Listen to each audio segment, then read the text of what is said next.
मुंबई के व्यस्त शहर में, जहां रोशनी कभी धुंधली नहीं होती और भीड़ कभी पतली नहीं होती, एक युवा व्यक्ति आर्यन रहता था। आर्यन दिन में एक साधारण आईटी पेशेवर था, लेकिन उसके पास एक असाधारण रहस्य था।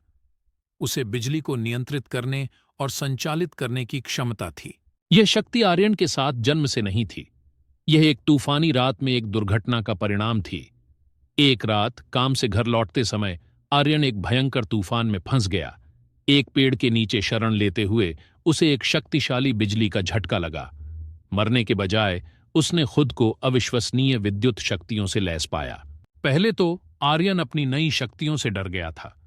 उसने गलती से अपने कंप्यूटर को शॉर्ट सर्किट कर दिया, अपने अलार्म घड़ी को बिजली का झटका दे दिया और यहां तक कि अपने अपार्टमेंट भवन में एक मामूली ब्लैकआउट भी कर दिया।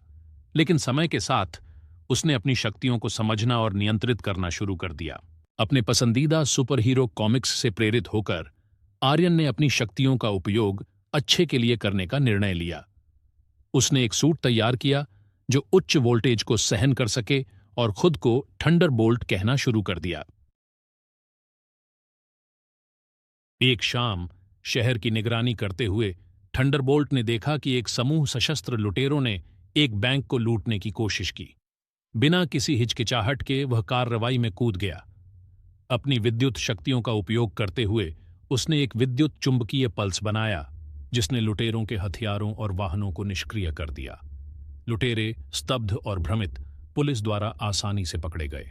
थंडरबोल्ट की वीरता की खबर आग की तरह फैल गई। लोग सुरक्षित महसूस करने लगे, यह जानते हुए कि एक सुपर हीरो उन पर नजर रख रहा था। आर्यन ने विभिन्न खतरों से मुंबई की रक्षा करना जारी रखा, छोटे मोटे अपराधों से लेकर प्राकृतिक आपदाओं तक। उसकी उपस्थिति ने नागरिकों में आशा और साहस को बढ़ावा दिया। हालांकि बड़ी शक्ति के साथ बड़ी जिम्मेदारी भी आती है।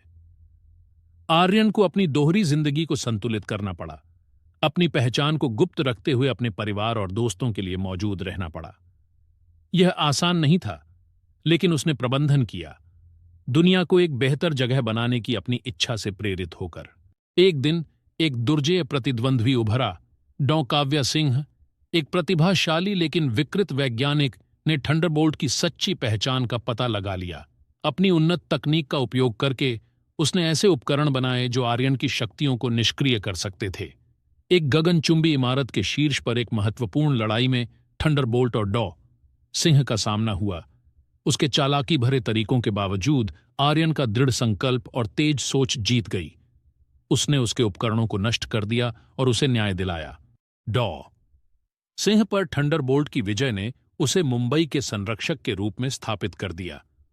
आर्यन जानता था कि उसकी यात्रा अभी खत्म नहीं हुई थी, लेकिन हर चुनौती के साथ वह मजबूत और अधिक लचीला बन गया।